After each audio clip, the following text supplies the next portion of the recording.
10 ఏళ్ళు నిరుద్యోగులను గోసపుచ్చుకున్నారు. మేము వెంటనే ఉద్యోగాలు భర్తీ చేస్తుంటే అడ్డుకుంటున్నారు. పోటీ పరీక్షలు వాయిదా వేస్తే కోచింగ్ సెంటర్లో రాబడతాయట. అందుకే కిరాయి మనుషులతో ధర్నాలు చేయిస్తున్నారు. కేసీఆర్ నీకు ముందుంది ముసళ్ళ పండగ, చేతనైతే రాష్ట్ర అభివృద్ధికి సహకరించు, లేకపోతే ఫామ్ హౌస్లో పండుకొని ఏడువు, కాళ్ళల్లో కట్టెవట్ట పెట్టాలని చూస్తే వీపులు విమానం మోతేనని హెచ్చరిక. సో ఇప్పుడు వాళ్ళందరూ మన నిరుద్యోగులందరూ కిరాయి తీసుకొని వచ్చిరంటారు రేవంత్ రెడ్డి గారు. వాళ్ళందరూ కిరాయి తీసుకొని వచ్చిరనే కదా. ప్రతి ఒక్కడు రోడ్ల మీదకి వచ్చిన అమ్మాయిలు, ధర్నా కూసున్నోళ్ళు, ముట్టడించిన వాళ్ళు టీఎస్పీఎస్సీని. సో దాదాపు ఎక్కడ పడితే అక్కడ 2000 మంది, 3000 మంది, 4000 మంది, 500 మంది జాయిన్ అవుతుర్రు. సో వాళ్ళందరూ కిరాయి, వాళ్ళు ఎవరు ఎగ్జామ్స్ రాయలేరు రేవంత్ రెడ్డి గారు. అంతే కదా రేవంత్ అన్న. వాళ్ళందరూ పైసలు తీసుకొని వచ్చారు పాపం. వాళ్ళకేం పనిపాట లేదు, వాళ్ళకు ఉద్యోగాలు అవసరం లే, వాళ్ళకి భవిష్యత్తు అవసరం లే. ఇక రాజకీయాల పార్టీ కోసం తాటిమట్ట వాళ్ళు ఇచ్చే 1000 రూపాయల కోసం 2000 కోసం అమ్ముడు పోయి కక్కుర్తి వాడి 25,000 30,000 పే స్కేల్ వచ్చే ఉద్యోగాల్ని వదులుకుంటారా? ఇంతమంది నిరుద్యోగులు రోడ్డు మీద పాదయాత్రలు చేస్తున్నారు కదా. సిటీ కాలేజ్ నుంచి వాళ్ళందరూ కూడా అమ్ముడు పోయినామంటారు రేవంత్ రెడ్డి అన్న. ఏందన్న ఇది? లేకపోతే బీఆర్ఎస్ రాజకీయం చేస్తుందని చెప్పి బట్టగా ఒక చెప్పేసి ఇది చేస్తారా? బీఆర్ఎస్ తెచ్చిన దరిద్రమే కదా ఇదంతా, వాళ్ళు తెచ్చిన పెంటనే కదా. అందుకే కదా వాళ్ళు అడియాశలు చేసిరనే కదా మిమ్మల్ని గద్దెనెక్కించింది. మీరు కూడా గదే చేస్తే ఎట్లా?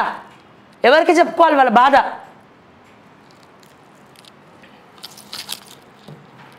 వీపు విమానం మోత ఆల్రెడీ మోయిపిస్తుర్రు, కొట్టిపిస్తుర్రు నిరుద్యోగులందరినీ.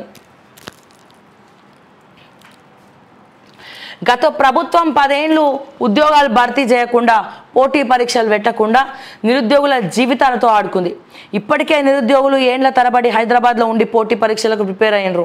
ఇంకా కోచింగ్ సెంటర్లలో 1000 రూపాయలు ఫీజులు కట్టాల్సిన పని లేకుండా మా ప్రభుత్వం వెంబడే పరీక్షలు పెట్టి ఉద్యోగాలు ఇస్తామంటుంటే కుట్ర చేస్తున్నారు. పరీక్షలు పోస్ట్పోన్ చేస్తే కోచింగ్ సెంటర్లకు 100 కోట్ల ఫీజులు వస్తాయి. అందుకే పరీక్షలు వాయిదా చేయించాలని కోచింగ్ సెంటర్లు మాఫియా కొందరు కిరాయి మనుషులను పెట్టి రోడ్లపై ధర్నాలు చేపిస్తుంది. సో ఏకీభవిస్తారా? దీంతో మీరు ఏకీభవిస్తారా? సో దయచేసి కమ్యూనిటీలో పోస్ట్ చేయించండి, కమ్యూనిటీలో పోస్ట్ పెడదాం. సో మా తెలంగాణ ప్రజలు ఏమంటారు, మా తెలంగాణ నిరుద్యోగులారా ఏమంటారో దయచేసి కమ్యూనిటీలో పోస్ట్ చేయండి. కోచింగ్ సెంటర్ల డబ్బు కోసమే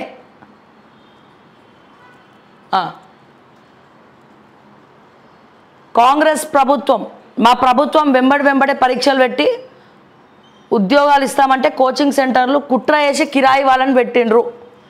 ఏకీభవిస్తారా దీంతో? ఎస్సా నోవా? దయచేసి కమ్యూనిటీలో పోస్ట్ చేయండి, మీ అభిప్రాయాన్ని తెలియజేయండి. ఏది నిజం? అసలు పబ్లిక్ ఏమనుకుంటున్నారు?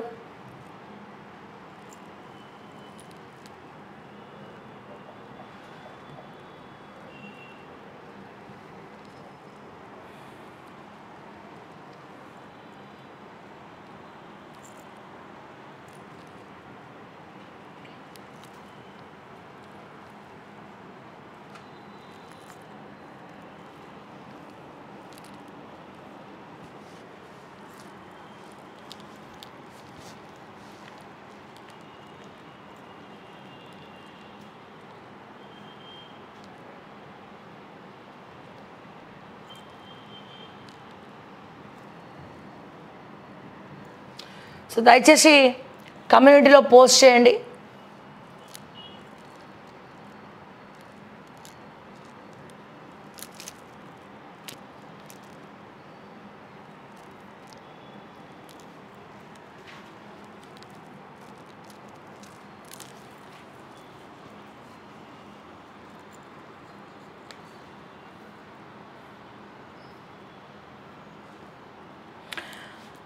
కోచింగ్ సెంటర్ల ఫీజుల కోసమే ఎగ్జామ్స్ పోస్ట్పోన్ చేయమని అడుగుతూ ఉసిగొల్పుతున్నారా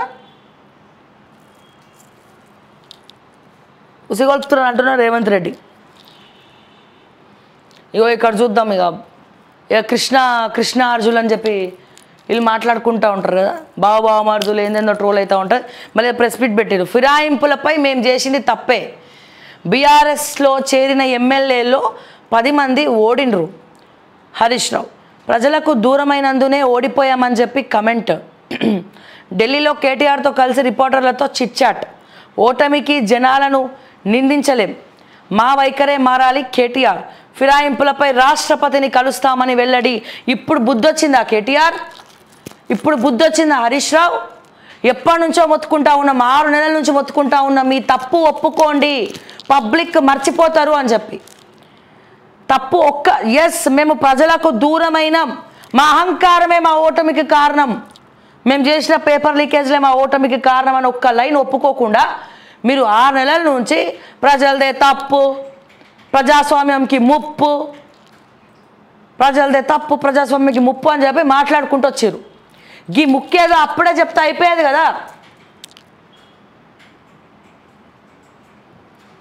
మా ప్రజలకు మర్చిపోయే గొప్ప గుణం ఇచ్చారు. తెలంగాణ వాదులు చాలామంది ఉన్నారు, తెలంగాణ సెంటిమెంట్ చాలా ఉన్నది. ఇప్పటికైనా మీరు దిగిండ్రు, ఇప్పటికైనా తప్పు ఒప్పుకున్నాడు హరీష్ రావు కావచ్చు, కేటీఆర్ కావచ్చు. నిన్న ఢిల్లీ మీడియా చిట్చాట్లో ఏమన్నారండి? బీఆర్ఎస్లో చేరిన ఎమ్మెల్యేలో 10 మంది ఓడిండ్రు హరీష్ రావు. ప్రజలకు దూరమైనందునే ఓడిపోయామని కమెంట్.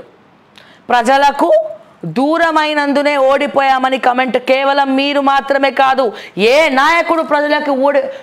నాయకుడు ఓడిపోయినా ప్రజలకు ఎప్పటికైనా దూరం అవ్వాల్సిందే, గద్దె దిగాల్సిందే, అహంకార పాతాళంలోకి తొక్కాల్సిందే. ఢిల్లీలో కేటీఆర్తో కలిసి రిపోర్టర్లతో చిట్చాట్. ఓటమికి జనాలను నిందించలేం, మా వైఖరే మారాలి అంటున్న కేటీఆర్. మరి బుద్ధి ఇన్ని రోజులు ఏమైందని అడుగుతున్నాను నేను కేటీఆర్ని. ఇన్ని రోజులు ఏమైంది? ఇప్పటికైనా కళ్ళు తెరుచుకుర్రు, సంతోషం. ఎవడన్నా ఏదైనా వేలెత్తి చూపిస్తే వాళ్ళు వేలే విరిచేసే ప్రయత్నం చేసిర్రు మీరు. అంతేగాని వీడు వేలెత్తి చూపిస్తురు, ఎందుకెత్తి చూపిస్తురు, తప్పుల్ని సవరించుకోవాలన్న ఇంకిత జ్ఞానం లేకుండా అయిపోయింది. మీరు చేతులారా మీ బీఆర్ఎస్ పార్టీని సర్వనాశనం చేశారు, కార్యకర్తలు రోడ్డు మీద పడేసారు. ఇప్పుడు మీ మొన్నటి వరకు మీరు ఎట్లా చేసిరో ఇప్పుడు మా రేవంత్ అన్న కూడా గదే చేస్తూ ఉన్నాడు. తప్పులు ఎత్తి చూపిస్తే ఆయనకు నచ్చుతలేదు, కేసులు వేస్తూ ఉన్నాడు సోషల్ మీడియా, యూట్యూబ్ ఛానల్స్ మీద. అంతేగాని సమస్యలు ఇన్ని ఉన్నాయి. మరి ఈ సమస్యలు వీళ్ళు ఈ సమస్యలు మేము చర్చించాలి, ప్రజలకు దూరంగా ఉండొద్దు, ఏమున్నాయో వీళ్ళు ఏం మాట్లాడుతారో సవరణలు చేసుకోవాలా అని చెప్పి ఎవరు కూడా ఆలోచించలేదు. వినాశకాల విపరీత బుద్ధి అంటే దీనే అంటారు. పోనీ ఎట్టకేలకు కేటీఆర్ హరీష్ రావు ఇద్దరు ఒప్పుకున్నారు, మాదే తప్పు అని ఒప్పుకున్నారు, సంతోషం. మీదే 100% తప్పు అనే మేము ఫస్ట్ నుంచి చెప్తా ఉన్నాం.